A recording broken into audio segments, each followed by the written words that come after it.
Hi, welcome. In this video, it's part of a series called Flipping the Script.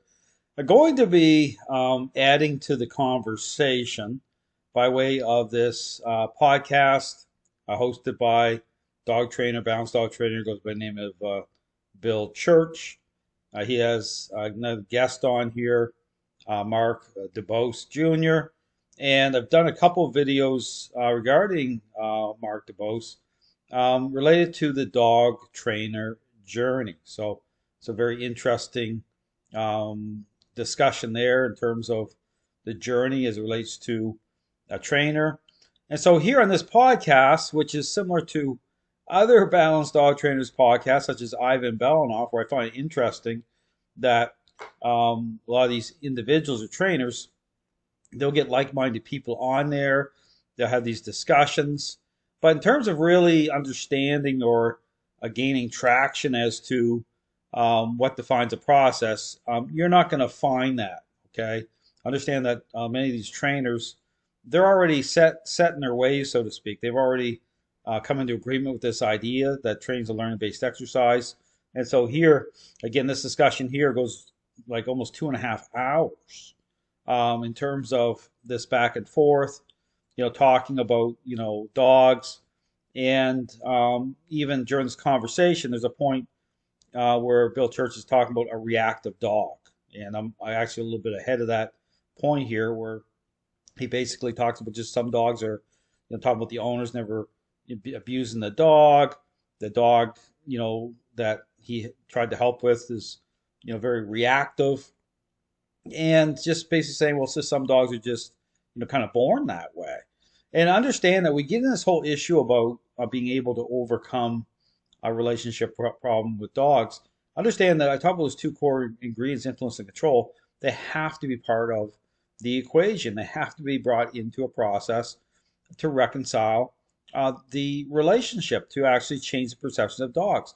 And so what you'll hear with a lot of these trainers is you'll hear discussions related to, and this really goes in this whole thing about this, there's more than one way to train a dog, and some dogs are just the way that they are. And so that's the kind of out, so to speak. That's the excuse, in terms of this, how just big of a problem this is. Because understand that when you have the majority of trainers out there who don't approach training as a learning based or as a intervention, but rather learning based exercise, the core ingredients are not brought in the way I described. It leads to this type of discussion where just kind of just it is what it is. And again, people wonder why the dog training world's in the state that it's in. Well, it's no wonder. So here I'm going to respond to this discussion here, fill in some gaps, some blanks here. And the point of the discussion here is they start to talk about this whole thing about just talking about, what training is in general. He's not about just bluff charges. He was serious about business. You pull on that collar and he's going to come back and he's going to bite you. You tell him no, he's going to come back and he's going to bite you. You try to put him in the kennel, he's going to come back and he's going to bite you. And I'm sitting here dealing with this dog and I'm scared of, because I know that that's who he was. And then I had to just quit, buddy. Let's go for a run. Everything started to change. So right here, very interesting. Same type of thing. And on with Mark Dubose on another video, he's talking about this thing about, almost like bottoming out. Okay, getting a point where saying I just couldn't move forward anymore in terms of control, influence. Talking about what represents training, and kind of just and then going the other way. You see this a lot of times with trainers who fail to consider how influence and control are reconciled, okay, through a interaction-based method that speaks the right language. And so what happens is they bottom out, and then they're like, oh, by again, talk about those themes of bribery, accommodation, negotiation, even in terms of here's talk about exercise, things where you're interacting with a dog. But in terms of why people get blindsided is this whole thing about the issue about control itself. Yeah, you can talk why so many dogs are out there in the service dog training industry that are attached to the human the wrong way. These dogs are in a possessive state. And so, that's why the service dog industry gets a bad rap. Because all these dogs they can't even perform a task that requires specific focus. It's just this thing about, kind of anything goes. But when you talk about bottoming out and how people still end up, not fixing a relationship problem with their dog, this goes into this whole thing about the confusion over how influence and control are reconciled to, again, like a reactive dog, to be able to, take the stress off of the dog, to be able to, create relationship change. Or here, you getting bitten, and you'll hear Bill Church talk about getting bitten by, dogs, and getting blindsided. But again, the question is, well, why are these things happening? Why are trainers, getting blindsided? Is it really just about the dog is just the way that some dogs are? I stopped worrying about what are you going to do, and I started really paying attention to what am I doing that's causing you to have that response. It's just like an automatic response that's going. And again, this whole thing, like, what am I doing? I must be doing something wrong. Well, thing is, well, no, it's actually the idea of things is wrong. That's the whole thing about how these trainers will reconcile a problem, is they'll look at it and they'll go a completely different direction. Going on. So I must be coming at you hostile for you to come at me hostile. That dog is the one that taught me more about, like. So coming at the dog hostile. What I found interesting was a Victoria Stilwell video, talking about, the title of it was, basically that, dogs hating men. It's very interesting. You go through, there's a point in that video where, as again, she's like flipping the script in there with, where a dog is not liking the men of the house, and she tries to package it up at a certain point. So in certain individuals in that home environment, they were being over the top abusive, and they weren't. I mean, you could see the dog just was holding a high level of control in the relationship, and so the dog was having certain reactions by way of nothing that was over the top at all. Just this dog was going to the level of challenge for even a reasonable level of, say, control or leadership. But then she flipped the script and say, well, she tried to basically package it up, but taking going on the taking a path of bribery. So, allowing the dog to gain even more control and trying to package that up as though the dog was changing, the relationship was getting better. And it's very interesting how she presented the kind of the package at the end in terms of, trying to offer up, well, here's a changed dog. But again, those two core ingredients were missing. The gentleman was holding the dog, elevated up, stroking and petting on the dog. And so understand that when I talk about, a false image or a false image of nature being offered up to the public, how this stuff is all packaged up because, trainers who don't understand, they don't want to ask the right questions.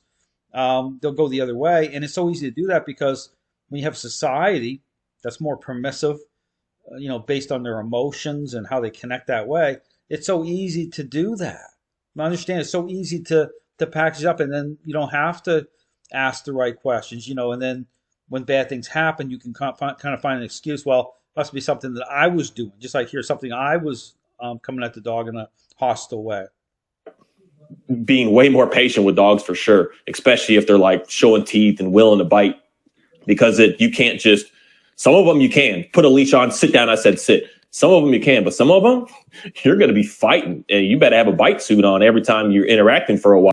So you're talking about having a bite suit on here. See, that's the thing. That's what happens. It's this whole thing about, being able to work through a problem the right way, being able to, I talk about reconciling the response to the relationship, the reactions of dogs to the relationship. That's lost. I understand that doesn't happen through this idea of things. With those themes, I talk about those themes of that permissive, bribery based, doesn't bring those core ingredients in the way I described, doesn't take the path of an intervention. So it's like kind of have to repackage it. But it's no different than, I talk about the selfish child example where the themes of bribery, accommodation, negotiation. Yeah, you can calm the waters and you can get out of a certain situation, by way of, changing the focus, but it doesn't mean you're fixing the relationship. And see, it's the same pervasive themes in the dog training world through what's called balance training and force-free training. Those same themes are attached to this idea of things. while, because he's going to want to bite you. And that brings a level of complexity. And that's changed me a lot. And just slow down, dude. Slow down. Stop wanting it right now. Yeah. And it's also, she says, with your coaching philosophy is renewed and loved by many. You know, it brings us back to when you were working with the horses. And sometimes we get these little reminders. And that's why I'm like, I tell dog trainers or any of my mentees or anybody I'm working with is like, never stop learning. There is no finish line here, dude, because you're going to get a dog. If you think you know it all, you're dead in the water, and they're going to show you. See, and that's the pervasive theme in the dog training world. You know, there is no finish line. Like, truth is subjective. Like, you just keep, you know, there is no, this whole thing, there's more than one way to train a dog. And that lie's been out there forever. Because, you know, I talk about, yes, there is standard, there is truth. And when you get in this whole thing of these groups of trainers, you know, even calling themselves expert as they're, you know, quarterbacking and marketing this idea of things, you know, even that doesn't make sense. Like, someone's going to be right and someone's going to be wrong. Is there really more than one way to train a dog? Or does that saying take on new light based on the information I'm putting out? Say, well, based on appearances, right? This superficial way in which trainers are motivating dogs to respond. Of course, there appears to be more than one way to train a dog, because the whole thing's superficial. It's all based on appearances. It lacks depth. It does not connect dots the way I described. It does not reconcile both the role of the owner and those core ingredients I talk about, influence and control, because it doesn't take the path of an intervention.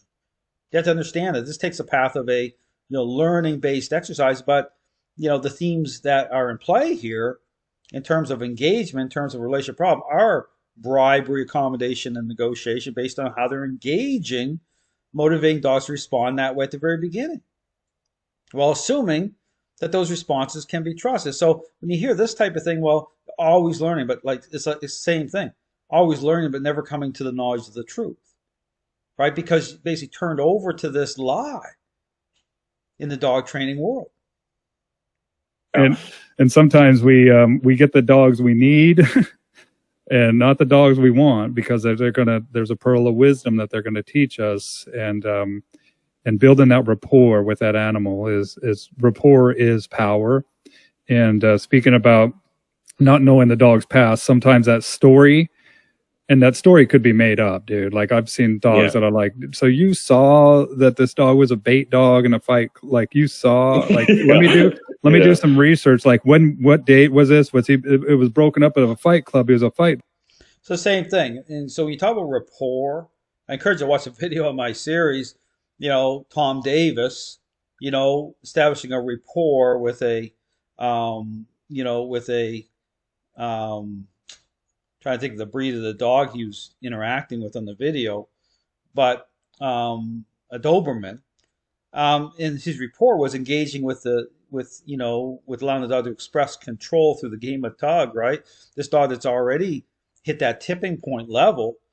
And so this whole thing about rapport comes back to bite you, because it'd be no different than jumping into a relationship problem as a step parent. Say you're entering a new relationship and try and be a friend to the buddy up with a selfish child, right, instead of the parent.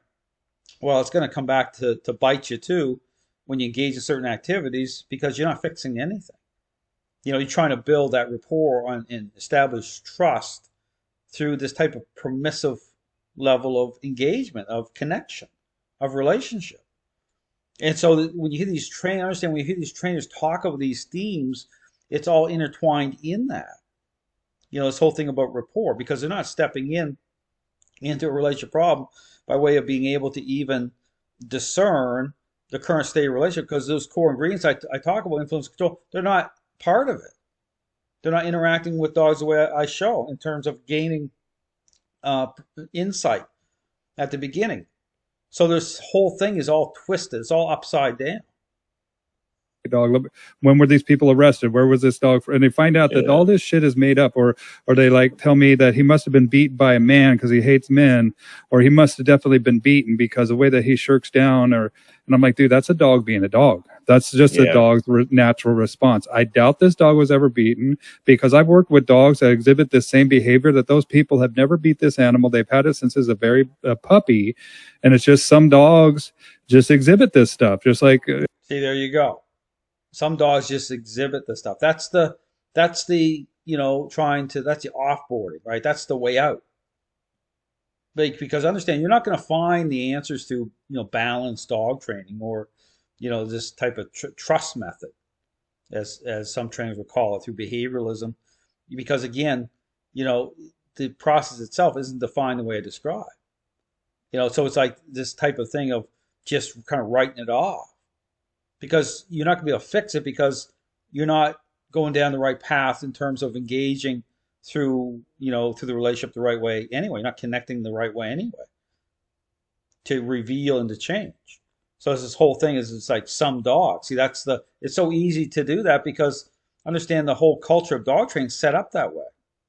I mean, we have some people that are anxious, that are toiling around, that might look really stressed, and it just depends on what's going on in that moment with that dog, and that reflects back to the importance of humanizing, like giving the dogs a personality, like a human, learning how to live in that moment, and whether that moment is getting into the crate, whether that moment is popping that leash and getting the surprise of the dog climbing the line or something like that. You're like, okay, cool, I got to take a different approach here.